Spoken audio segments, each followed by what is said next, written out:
Reaction है dehydration of alcohols to alkenes, मतलब alcohol को डिहाइड्रेट करा के हमको एल्केन का फॉर्मेशन करना है। पहले तो ये डायरेक्टली रिएक्शन है कंसंट्रेटेड H2O के प्रेजेंस में और 170 डिग्री सेल्सियस टेम्परेचर में ये रिएक्शन हो रहा है। और यहाँ पे हम डायरेक्टली इसको दिखा रहे हैं, फॉर्म हो रहा है एल्केन CH2 प्लस H2O। और ये जो एल्कीन है इसका क्या नाम है, एथीन बोलेंगे इसको, एथीन बोलिए या एथिलीन बोलिए। चलिए अब है इसका मैकेनिज्म कि ये फॉर्म कैसे होगा। बहुत सारे रिएक्शंस हमने डायरेक्टली कराए हुए हैं और बताया है कि इनके स्टेप्स भी होते हैं कैसे कैसे। तो ये है मैकेनिज्म, इस रिएक्शन का जो है मैकेनिज्म है। तो इसको हम देखते हैं। देखिए सबसे पहले क्या है, ये एल्कोहल हमने लिखा हुआ है थोड़ा स्केलेटल फॉर्म में, इसी को बॉन्डिंग दिखाते हुए। सबसे पहले क्या होगा, प्रोटोनेशन होगा। प्रोटोनेशन मतलब क्या है, प्रोटॉन कैसा होता है, प्लस होता है। तो प्लस जो ये हाइड्रोजन है ये प्लस आके इस ऑक्सीजन पे ऐड हो रहा है, ऐड हो रहा है। तो इस स्टेप में इसको हम ऐड होता हुआ दिखाएंगे, एक एक स्टेप पूरा दिखाया जाएगा, तो कुछ भी गायब नहीं करेंगे, जैसे कि यहाँ पे हमने डायरेक्टली दिखा हुआ है। देखिए इसी को हम बना रहे हैं, यहाँ पर तो डायरेक्टली ऐसे लिख दिया गया, लेकिन यही एक स्टेप का रिएक्शन जो यहाँ दिख रहा है वो कैसे कैसे फॉर्म हुआ है ये हम 3 स्टेप में दिखाएंगे। चलिए तो यहाँ हम इसको ऐड कर देते हैं, CH3 CH2O और H। अब ये ऑक्सीजन पे जो है प्लस चार्ज आ जाएगा, क्यों, क्योंकि ऑक्सीजन के पास 2 बॉन्ड होता है, एक हाइड्रोजन को दे दिया है, एक कार्बन के साथ जुड़ गया है। एक हाइड्रोजन जो ये आएगा, अब इसके कारण ऑक्सीजन पे H प्लस आयन, मतलब प्लस आयन प्लस चार्ज दिखेगा। चलिए अब यहाँ पे ये जो आया हुआ है इसको हम ले लेते हैं, जो कि यहाँ पे लिया हुआ है। अब है एलिमिनेशन ऑफ वाटर मॉलिक्यूल। यहाँ पे अब ये क्या बन रहा है, ये वाटर मॉलिक्यूल H2O फॉर्म हो रहा है, एलिमिनेट हो जाएगा, ये यहाँ से निकल जाएगा। और जो प्लस चार्ज ऑक्सीजन पे है, कार्बन का एक बॉन्ड फ्री होगा, तो ये प्लस चार्ज कार्बन पर आ जाएगा। यहाँ पे हम वाटर मॉलिक्यूल को एलिमिनेट कर दे रहे हैं, H2O निकल गया, बचा क्या है, CH3 CH2 प्लस 3। अब ये फॉर्म क्या हुआ है, इसे आप कार्बोनियम आयन बोलिए, कार्बोनियम आयन बोलिए, या इसको आप बोल सकते हैं ethyl carbonium ion. Carbonium ion बोले तब भी ठीक है, और एथिल कार्बोनियम आयन बोल रहे हैं तो भी ठीक है, कोई दिक्कत नहीं। एथिल कार्बोनियम आयन को हम यहाँ पे फिर से ले लेते हैं, एथिल कार्बोनियम आयन को हमने ले लिया। तो अब जो है एथिल कार्बोनियम आयन को क्या करेंगे, यहां से ये हाइड्रोजन क्या होगा, निकलेगा, क्या है, कार्बोनियम आयन लॉसेस प्रोटॉन। ये प्रोटॉन जो है इस प्लस आयन को लूज करेगा, यहां से निकलेगा। अब इसका जो इस कार्बन का एक बॉन्ड तो फ्री है, इस कार्बन का भी एक बॉन्ड फ्री है, तो ये क्या करेगा, यहाँ पे अब डबल बॉन्ड बनाएगा, ये हाइड्रोजन निकल जाएगा, ये H प्लस आयन। और यहाँ पे क्या है, ये CH डबल बॉन्ड CH, इसका जो है फॉर्मेशन हो जाएगा। तो यही इतना रिएक्शन था, हमने जो है इसको इतने लंबे तरीके से स्टेप के साथ करके दिखाया हुआ है। चलिए अगर ये हो गया हो तो एक डायरेक्टली इसी तरह का रिएक्शन और है, उसको हम दिखाते हैं। उसमें भी डिहाइड्रेशन ही करना है, ये इरेज कर दे रहे हैं। समझ में आया इतना? चलिए चलते हैं आगे।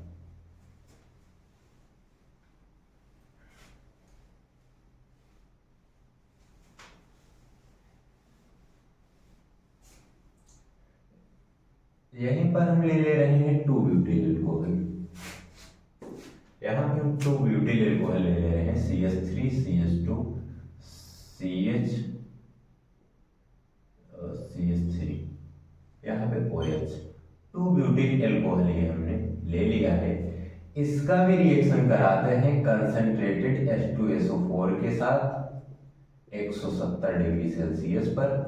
तो ये फॉर्म करता है पहला तो 1 ब्यूटेन, CH3 CH2 और CH डबल बॉन्ड CH2, ये फॉर्म करता है, इसको कहते हैं 1 ब्यूटेन। और एक प्रोडक्ट और बनता है, ये प्रोडक्ट जो बनता है 1 ब्यूटेन अगर फॉर्म हो रहा है तो ये माइनर प्रोडक्ट कहलाता है। माइनर प्रोडक्ट में ये जो होता है 20% सोल्यूशन बोला जाता है, ये 20% है। और ये एक और फॉर्म करता है CH3 CH double bond CH3। तो ये जो बोला जाता है ये मेजर प्रोडक्ट बोला जाता है, इसको 80% सोल्यूशन बोलते हैं, है यही। और ये एक रूल है, ये सेडजेफ रूल है। कौन सा? सेडजेफ रूल। तो अब इसका थोड़ा सा और स्केलेटल सिस्टम इसको हम बना के दिखाते हैं कि इसमें जो है 2 एल्किल ग्रुप दिख रहा है। इसको हम लिखने के लिए और कैसे लिख सकते हैं? CH3 डबल बॉन्ड CH3 और H। अब इसमें देखा जाए तो ये थोड़ा सा आइसोमर टाइप का भी हो गया है ये वाला। इस आइसोमर को हम सिस और ट्रांस आइसोमर भी बना सकते हैं।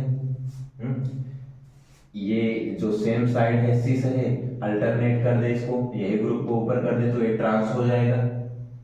इसमें कितने ग्रुप हैं? एल्किल ग्रुप, 2 एल्किल ग्रुप हैं। ऊपर वाला लिख ले हम माइनर प्रोडक्ट को, तो माइनर प्रोडक्ट में क्या है? एक एल्किल ग्रुप है बस, CH3 CH2 एक एल्किल ग्रुप है, बाकी दूसरा वाला क्या है? कुछ नहीं। और क्या ये आइसोमर होगा? नहीं होगा। क्यों नहीं होगा? क्योंकि जब सेम ग्रुप एक ही कार्बन पे दोनों साइड लगे हों तो ऐसा कंपाउंड जो है आइसोमरिज्म शो नहीं करता है। आइसोमरिज्म की थ्योरी देख लीजिएगा, नहीं तो हम पढ़ाएंगे तो बताएंगे। चलिए, तो ये था डिहाइड्रेशन ऑफ एल्कोहल। उम्मीद है आपको अच्छे से समझ में आया होगा। चलते, तो ये है dehydration of alcohols through ethers. इसमें भी डिहाइड्रेशन कराना है। किसमें? पहले हमने क्या किया था? एल्कोहल का डिहाइड्रेशन करा के एल्कीन बनाया था, अभी इसमें ईथर फॉर्म करना है। तो इस रिएक्शन में देखते हैं हम जो है यहाँ से OH और इसमें से जो है हाइड्रोजन ये निकल जाएगा, दोनों ऐड हो जाएंगे। क्या होगा? ये H2O निकल जाएगा, H2O ये तो गया।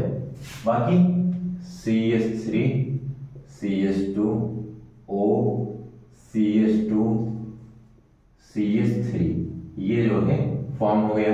ये क्या बना? ईथर। ये बना ईथर।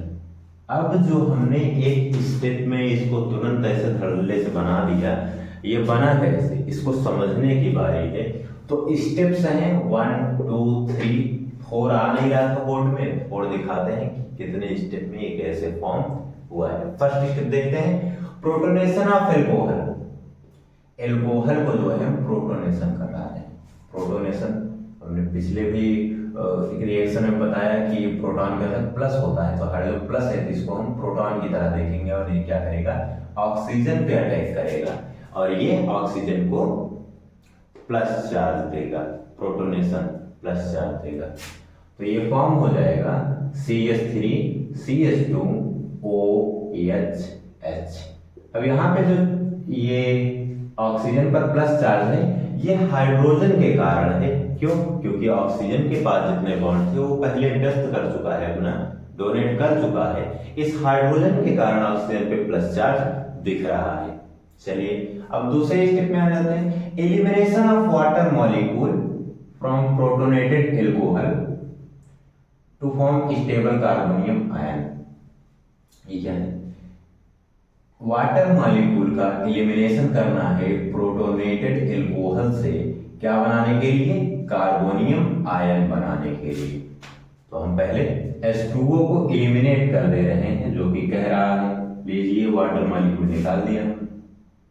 अब ये टोटल कंपाउंड जो था ये था प्रोटोनेटेड एल्कोहल, इसमें से H2O एलिमिनेट कर लिया, कह रहा है किस लिए, स्टेबल कार्बोनियम आयन बनाने के लिए। तो पिछले रिएक्शन में हमने बताया CH3CH2 ये फॉर्म करेगा, ये जो बना है ये कार्बोनियम आयन है, कार्बोनियम आयन, कार्बोनियम आयन। अब आप इसको एथिल कार्बोनियम आयन भी बोल दें अगर, तो कोई गलत बात नहीं है। एथिल कार्बोनियम आयन बोलिए या कार्बोनियम आयन बोलिए, ठीक है। तीसरे स्टेप में क्या हो रहा है, कार्बोनियम आयन जो अभी अभी हमने फॉर्म किया है ये दूसरे वाले एल्कोहल पर ये अटैक करेगा, दूसरे वाले एल्कोहल पे अटैक करेगा ना, जैसे ना होती है आक्रमण, तो ये करेगा। चलिए ये फॉर्म करेगा कि इस ए भी इसी ऑक्सीजन पे आके जुड़ेगा और यहाँ पे जो है ये फिर से ऑक्सीजन पे प्लस चार्ज आएगा और ये क्या बनेगा इस बार, ऑक्सोनियम आयन। इसको जो बोलेंगे वो बोलेंगे ऑक्सोनियम आयन। तो ये होगा CH3 CH2 O, ऑक्सीजन से एक प्लस एक हाइड्रोजन जुड़ा हुआ है तो रहेगा ये। अब CH2 CH3 जुड़ा हुआ है, इसको हम जोड़ देंगे, CH2 CH3 ये हो गया। अब क्या करेगा, यहाँ पे जो है ऑक्सीजन पे फिर से प्लस चार्ज रहेगा, क्यों, क्योंकि दो ही बॉन्ड थे, एल्किल ग्रुप आके जुड़ गया एथिल ग्रुप, तो ये जो है यहाँ पे कार्बोनियम आयन ऐड किया ना, तो अब ऑक्सोनियम आयन बन गया, इसको बोलेंगे ऑक्सोनियम आयन, ऑक्सोनियम आयन। चलिए अब ऑक्सोनियम आयन बन गया है, यहाँ पे अब नीचे दिखेगा नहीं तो हम क्षमा चाहते हैं, हमको ये इरेज करना पड़ेगा ऊपर वाला, तो कर दे रहे हैं, नोट नहीं किए हैं तो आप स्क्रीनशॉट ले लीजिए या नोट कर लीजिए। चलिए आगे इसको हम इरेज कर रहे हैं, ये स्टेप नहीं इरेज करेंगे, यहीं पे एडजस्ट करने का ट्राई करेंगे, ये रिएक्शन में इरेज करते हैं। देख लीजिए क्या बना है, ईथर और H2O बना है, तो हम वही बनाने की ओर चल रहे हैं। यहाँ पे देखिए तो हम H2O बना चुके हैं, बारी अब ईथर की है, तो ये ऑक्सोनियम आयन ले रहे हैं, ये कहलाएगा स्टेप 4। स्टेप 4 में जो है ये CH3 CH2 और ऑक्सीनियम आयन CH2 CH3, इसका क्या कराएंगे हम, डीप्रोटोनेशन, क्या बोलेंगे इसको, डीप्रोटोनेशन। प्रोटोनेशन का मतलब है कि प्लस आयन आके जुड़ रहा है, डीप्रोटोनेशन का मतलब है कि प्लस आयन निकल रहा है। डीप्रोटोनेशन मतलब हाइड्रोजन यहां से अब निकल जाएगा, हाइड्रोजन को हमने उड़ा दिया, हवा में गया। अब क्या बचा है, CH3 CH2 O CH2 CH3 यही बचा है, CH3 CH2 O CH2 CH3 ये फॉर्म हो गया। इसको आप डाईएथिल ईथर बोल सकते हैं आराम से, कोई दिक्कत नहीं है, डाईएथिल ईथर, तो कोई समस्या इतने में। चलिए यही हमने बनाया था, स्टेप वाइज हमने दिखा दिया कि डायरेक्ट जो रिएक्शन हो जाते हैं और इनमें क्या क्या करना पड़ता है, कैसे कैसे स्टेप्स हैं। तो ये 4 स्टेप में रिएक्शन था, तब जाके डाईएथिल ईथर फॉर्म हो रहा था, नहीं तो आप बोले कि डायरेक्ट कैसे बन गया, तो डायरेक्ट ऐसे बन गया, डायरेक्ट नहीं बन रहे, बहुत काम करना पड़ा।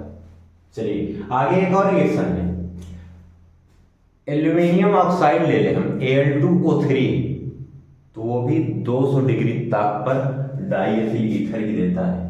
तो कहिए हम थोड़ा अपना मार्कर बचा लें, नहीं बचाएंगे। चलिए इरेज कर दे रहे हैं इसको, हम स्टेप इरेज कर दे रहे हैं। तो उम्मीद है ये बढ़िया समझ में आया होगा आपको, नहीं समझ में आया कहीं पर तो कमेंट कीजिए। चलिए इसको इरेज कर दिया हमने, ये भी इरेज कर दे रहे हैं, बन गया ये, हो गया। चलिए हम जो है अभी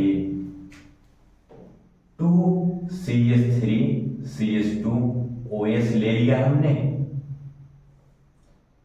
अब Al2O3 ले लिया है, और 200 डिग्री का तापमान दे दिया है इसको, टेम्परेचर। तो देखिए यदि आप इसको इस तरह से थोड़ा हम और कहिए तो इजी कर दे रहे हैं, ये जो 2CH3 CH2OH दिख रहा है इसको हम लिख सकते हैं CH3 CH2OH plus CH3 CH2OH, जैसे भी हमने ऊपर वाले में किया है ना, मतलब ऊपर वाले क्या पीछे अभी जो रिएक्शन तुरंत बताए हैं। तो ये OH यस ये यहाँ से निकल जाएगा और ईथर तुरंत फॉर्म हो जाएगा। ये हमने समझाने के लिए ऐसे लिख दिया है, दो था ना, दो अणु हो रहा था इसका, तो हमने दो भी यहाँ पे ले लिए। चलिए CH3 CH2O CH2 CH3 ये बन गया डाइएथिल ईथर, निकला क्या H2O H2O, ये क्या बना है डाइएथिल ईथर, बढ़िया।